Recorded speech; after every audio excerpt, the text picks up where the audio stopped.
Hola, buenas tardes. Mi nombre es Arturo Meijoiro Daza. Es un placer estar el día de hoy con ustedes. Una disculpa a todos ustedes que están conectados desde hace rato. Tuvimos una demora en las pláticas de la mañana.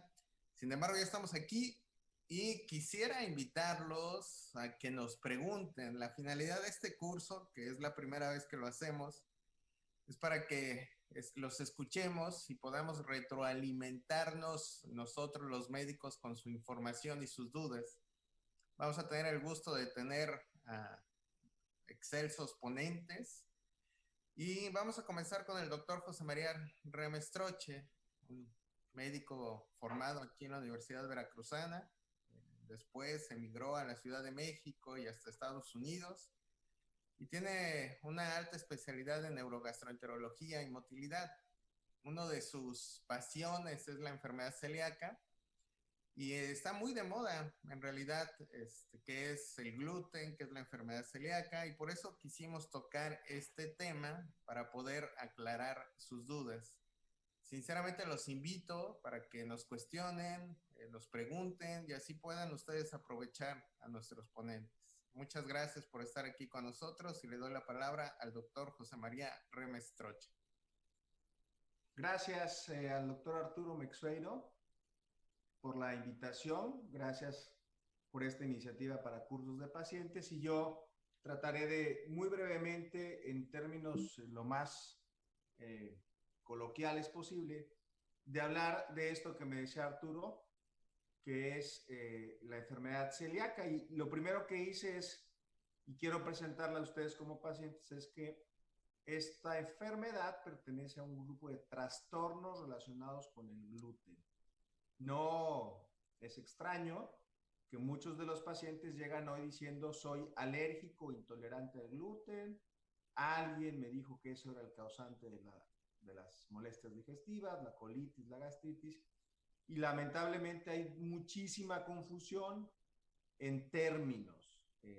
Creo que vamos a tratar de aclarar si realmente el gluten es un villano en la dieta para la mayoría de la población o para la mayoría de los pacientes. Voy a tratar de explicar estos términos que son muy importantes. Arturo mencionaba que el día de hoy el 30% de la población adulta en otras partes del mundo y seguramente en México están interesados en quitarse el gluten de la dieta, pero ni siquiera tienen claridad de qué es el gluten. Y no necesariamente se lo quitan por una razón médica, se lo quitan pensando en que esto puede ser algo más sano y como verán al final, no necesariamente quitar el gluten de la dieta es sano. A algunos se nos olvida que esta proteína que está en los cereales, pues está dentro de la fibra que necesitamos comer, ¿no? Y se lo quitan también por una moda y se lo quitan para bajar de peso y empiezan a consumir productos libres de gluten que a veces no necesitan y que incluso estos productos libres de gluten pueden contener mayor cantidad de carbohidratos y salir peor desde el punto de vista metabólico. Y esto es lo que yo les quiero explicar y es probablemente lo más importante de la plática, que dentro de las enfermedades o trastornos relacionados con el gluten, hay enfermedades que son diferentes. Incluso no es una confusión para médicos y pacientes. A veces decimos es que los pacientes no entienden, no tienen o no conocen la enfermedad como tal. Pero también es importante conocer que hay muchos médicos que engloban o que mezclan conceptos y a veces eso ayuda más a crear confusión. Entonces, la enfermedad celíaca, ¿sí? Hay una enfermedad que se llama enfermedad celíaca. Es una enfermedad autoinmune, es una enfermedad con una predisposición genética. Esa enfermedad es una enfermedad autoinmune. Quiero que presten atención. Voy a dejar de decir alergias o intolerancias hasta que sea el momento adecuado. Es una enfermedad que es probablemente la única indicación para tener una dieta libre de gluten de por vida. ¿Quién tiene que recibir una dieta libre de gluten? Un paciente que tiene enfermedad celíaca, que tenemos formas de diagnosticarlo, hay exámenes en sangre, hay exámenes en el intestino y conocemos los genes. Estos son sujetos que si se exponen al gluten, a esta proteína, les va a ocasionar no nada más síntomas, sino también les va a ocasionar deficiencias nutricionales, diarrea y pérdida de peso. Esta es una enfermedad y van a ver qué tan frecuente o no pudiera ser en México. La alergia. Las alergias son diferentes a las enfermedades autoinmunes. La alergia es una enfermedad que se presenta en etapas tempranas de la vida y que se acompaña mucho en manifestaciones en la piel, las famosas manchas, ronchas. Y la alergia al trigo, no al gluten, es algo que da muchas manifestaciones respiratorias. Pongan en su mente el sujeto que es alérgico a la proteína de la leche de vaca o alérgico al polen. Les da muchas manifestaciones pulmonares, muchas manifestaciones en la piel desde etapas tempranas de la vida. Entonces, no es lo mismo enfermedad celíaca que alergia al trigo. Y luego viene otro término que no es una enfermedad inmune, que no es la alergia, que se llama sensibilidad o intolerancia al gluten o al trigo. Y esto es probablemente lo más común y es una condición caracterizada por síntomas, no hay pruebas, tampoco hay una forma certera de saber si alguien lo tiene hasta que se expone y luego lo retira, pero no tiene ninguna complicación a largo plazo. Entonces es muy importante cuando preguntan al médico o cuando ustedes deciden tomar una dieta libre de gluten, la primera pregunta es ¿por qué es celíaco o alérgico? Porque mucho y la mayoría de los pacientes que decide quitarse el gluten, pues lo que tiene es una intolerancia, una sensibilidad. Y estas son cifras para que vean qué tanta confusión hay en la población. La alergia al trigo está presente en el 0.1% de la población general. Es extraordinariamente raro. La enfermedad celíaca en México afecta al 1% de la población mexicana. O sea, hay cerca de 2 millones, bueno, más o menos el 1% de 126 millones, 1.2 millones de sujetos en México con enfermedad celíaca. El 6% de la población general tiene sensibilidad al gluten no celíaco, o sea, cuando comen en exceso harinas y carbohidratos fermentables tendrán síntomas. Entonces, la industria que está encaminada a vender los productos libres de gluten, pues tiene un mercado en teoría no tan grande. Ocasionalmente, el 15% de nosotros, si comemos en exceso alimentos que se van a fermentar, nos van a producir mucho gas. Entonces, esto es importante porque, por ejemplo, para la enfermedad celíaca, tenemos definiciones, sabemos que es una enfermedad inmunológica que se desencadena por la ingestión de gluten en individuos que tienen una susceptibilidad genética. Y el gluten es una proteína que representa el 80% de las proteínas de los granos de trigo, cebada, centeno, avena en menor proporción. Entonces, estos son los cereales que tienen gluten: trigo, cebada y centeno. ¿Ok? ¿Qué cereales no tienen gluten? El arroz, el maíz, la soya. ¿Ok? Y luego hay otras proteínas que son las responsables de esa intolerancia o de la alta fermentación, donde vean cómo pues no es el gluten. Entonces, la enfermedad celíaca es esta enfermedad inmunológica contra esta proteína que es el gluten. Y esto es muy complicado, pero nada más para que vean qué tan complejo puede ser. En los pacientes con enfermedad celíaca conocemos exactamente cómo se va a dañar el intestino de los pacientes con esta predisposición y al final del día dará muchos síntomas. En México decían que era una enfermedad rara en nuestra población, que esto es más común en Europa, es cierto, pero los estudios van a ver que dice que el 1% de la población mexicana puede ser celíaca. Decían que solamente pasaba en familias o en descendientes de europeos, tampoco es cierto. Nuestros genes, recuerden, como mestizos mexicanos, tenemos una mezcla de genes afroamericanos, nativos de India, de individuos propios de las etnias de esta región, y una mezcla también de genes europeos. Y otro gran mito es que decían que la dieta del mexicano nos protege contra la enfermedad celíaca, porque nada más incluíamos mucho arroz en nuestra dieta, frijoles, y el día de hoy sabemos que esto no es cierto. En la última encuesta nacional de salud se estima que diariamente más del 70% de la población en México consume cereales a manera de pan, ¿no? Y esto, vean, en México hay poblaciones que hemos estudiado a lo largo del tiempo y sabemos que el 0.7 al 1%, enfermedades autoinmunes tienen una prevalencia mayor, diabetes mellitus tipo 1 en adultos y en niños, en infertilidad, en trisomías, en poblaciones especiales. El sujeto que tiene enfermedad celíaca habitualmente es un sujeto que se queja de dolor y distensión abdominal, pero tienen diarrea y datos de deficiencias nutricionales.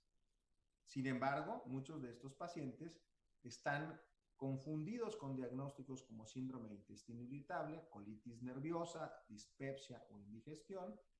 Y cuando revisamos y llegamos al diagnóstico de enfermedad celíaca, encontramos que muchos de los pacientes habían sido diagnosticados con estas enfermedades como intestino irritable, colitis nerviosa y dispepsia.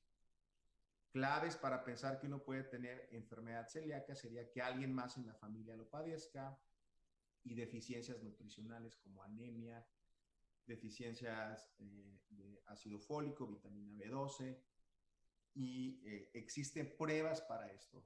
Si alguien quiere saber si tiene enfermedad celíaca, sabemos cuáles son las pruebas que se tienen que hacer.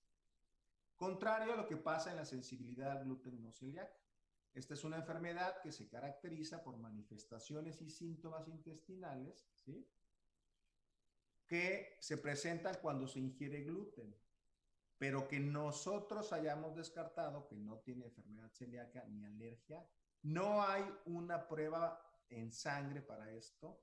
No está claro si el gluten u otra proteína es responsable, y por eso muchos dicen que esto hay que denominarlo sensibilidad al trigo.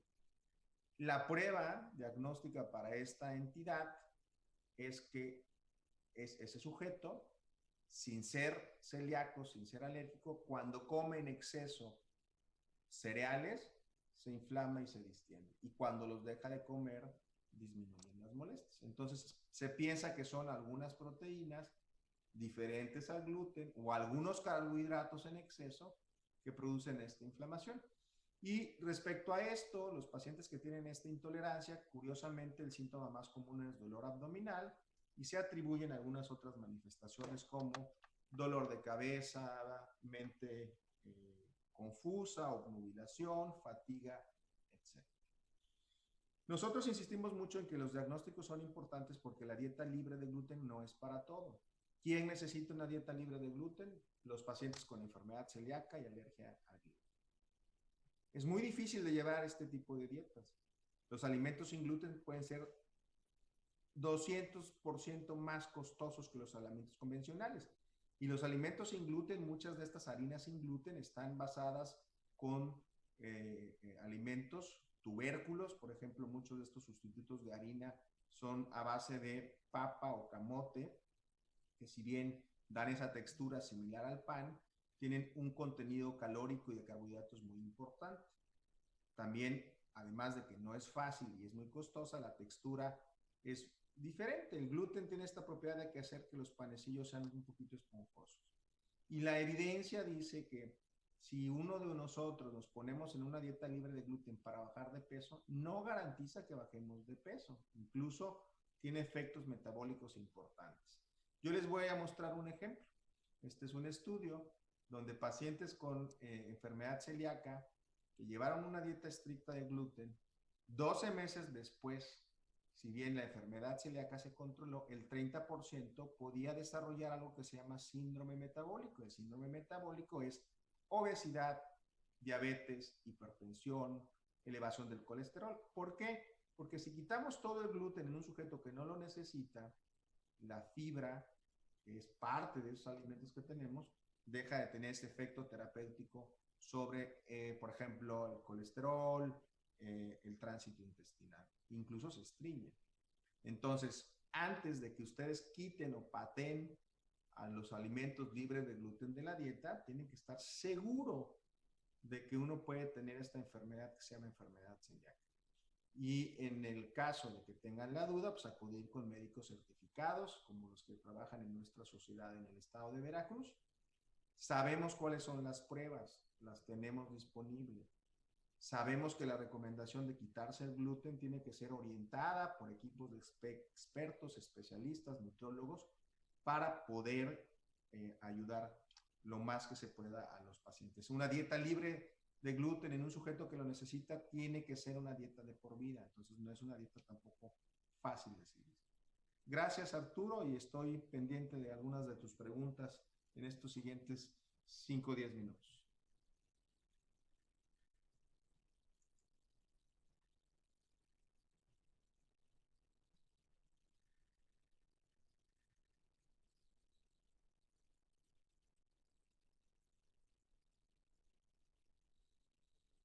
Danos un segundo.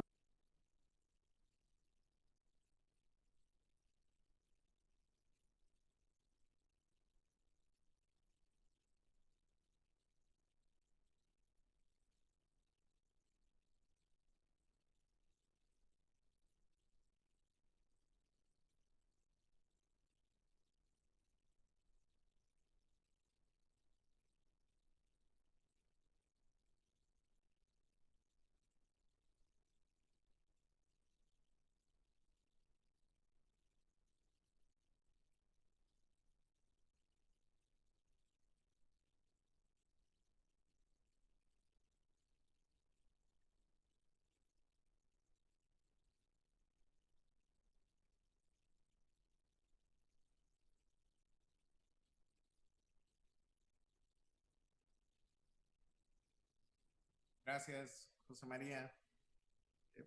Gracias, Arturo. Muy, muy conciso los puntos que quisiste dar. Están llegando muchas felicitaciones de parte de los pacientes que tenemos conectados. Y una de las preguntas que están haciendo en el chat es ¿qué tan frecuente o es como que no quedó claro, qué tan frecuente es tener intolerancia al gluten en la vida real? Pues más o menos esto es algo que depende de la cantidad de gluten que consumimos. Si es bien importante las cifras, es menos del 1% tiene enfermedad celíaca. Se estima que entre el 6 y el 8% de la población general puede tener esta intolerancia al trigo. Y esta intolerancia, como todas las intolerancias, depende de la cantidad que come uno. El mejor ejemplo es la intolerancia a la leche, la intolerancia a la lactosa. Sabemos que un intolerante puede tolerar pequeñas cantidades, pero si se toma un vaso grande, va a producir síntomas. Probablemente en el intolerante o en el sensible al gluten, cantidades moderadas pudieran tolerarse. Y por ahí había una cifra, el 15% de la población pudiéramos experimentar en algún momento síntomas de sensibilidad o de intolerancia al gluten. Si de repente el día de hoy yo consumo una gran cantidad de pan, de harinas integrales, en exceso, seguramente ese exceso que yo puedo tolerar se va a fermentar y va a producir síntomas. Y el síntoma más común es el dolor y la distensión, que es consecuencia de la fermentación de estos componentes que vienen en los cereales, ¿no? ¿Hay alguna relación entre el antecedente en la infancia de intolerancia a la proteína de la leche, la intolerancia a la lactosa y la intolerancia al trigo? No, son totalmente mecanismos diferentes. Hoy dicen que no sabemos por qué el intolerante o el sensible al trigo lo es. Se está estudiando si hay una cuestión en la flora intestinal que lo pudiera explicar, pero tienen componentes diferentes, y esto es una buena pregunta porque a veces los pacientes creen tener más de 2 o 3 intolerancias. Y vean cómo insistimos muchos en el doctor Meixueiro y yo en los términos. No hablamos de alergias, hablamos de intolerancias, porque las alergias sabemos diferente cómo es su mecanismo y también hay pruebas para detectarlo. Una pregunta que también ha surgido, ¿qué otras manifestaciones te puede dar la enfermedad celíaca aparte de los síntomas digestivos? Esa es una buena pregunta. Los síntomas digestivos para nosotros como gastroenterólogos son muy claros, pero es una enfermedad que da manifestaciones en otras esferas. Y básicamente son manifestaciones que van relacionadas con el estado nutricional. Anemia crónica es una de ellas, porque no se absorbe hierro. Osteoporosis, talla baja, lesiones en la piel. Hay una dermatitis muy típica que se llama dermatitis herpetiforme. Y se ha tratado también de relacionar, como lo mencionaba, con otras enfermedades autoinmunes, diabetes tipo 1, enfermedad de Addison, lupus, etcétera, etcétera. Ok. Y por último, en realidad en nuestro país tenemos el soporte de la industria para asegurarnos que los productos que se venden son realmente libres de gluten. Esa es una pregunta muy buena. Es una pregunta que, como en todas partes del mundo, los pacientes nos han ayudado a esto. En México hay varias asociaciones de pacientes, y hemos trabajado juntos de la mano con todas estas asociaciones, los expertos como el doctor Uscanga, Mario Peláez del Hospital de la Nutrición, un servidor, y las asociaciones de pacientes. Hay una que se denomina por una vida sin gluten, o Celíacos de México, ACELMEX. Son muy insistentes con la industria en que nos etiquete bien los productos, aunque no hay una norma oficial que lo obligue. Eso se está peleando, pero que se etiquete que bajo contenido de gluten es por lo menos 20 partes por millón. Hay empresas certificadas, pero esto ha avanzado muchísimo gracias a los pacientes. Muchas empresas serias están dedicadas ya a certificarnos. Muchas de las empresas que tradicionalmente vendían pan en caja ya tienen estos productos libres de gluten, y empiezan a existir agencias certificadoras de tener la certeza de que el alimento no esté contaminado o que tenga una concentración por arriba de lo permitido, ¿no? O sea que la respuesta es sí, y acérquense en los medios digitales, estas páginas de Celíacos de México, ACELMEX, que manejan muchísima información, y a veces nos consultan, y la Asociación Mexicana de Gastroenterología también ha trabajado mucho por esto, ¿no? Pues muchas gracias, José María, por esta participación. Gracias, Arturo. Agradezco tu presencia y vamos a seguir con el orden de las pláticas.